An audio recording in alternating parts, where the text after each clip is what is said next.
everyone, Assalamu alaikum.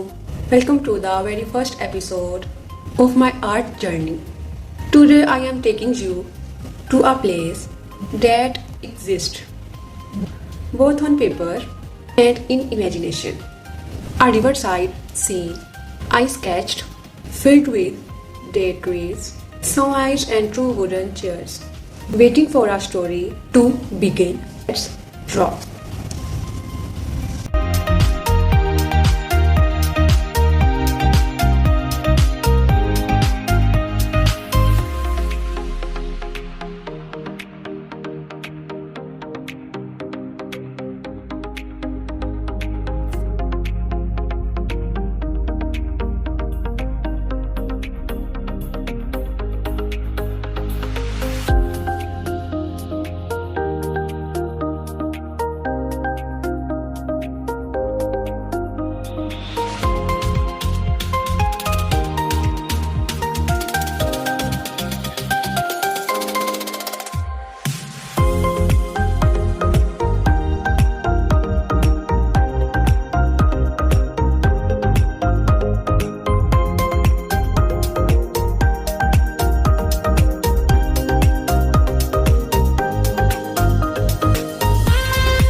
So this is the how episode 1 begins. A riverside, sunlight and two chairs waiting for you.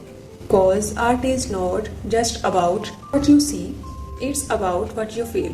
And in this series, how to turn sketch into stories, story into experience. I hope you like this video. Don't forget to like, share and subscribe. Bell icon. Okay, Allah Hafiz.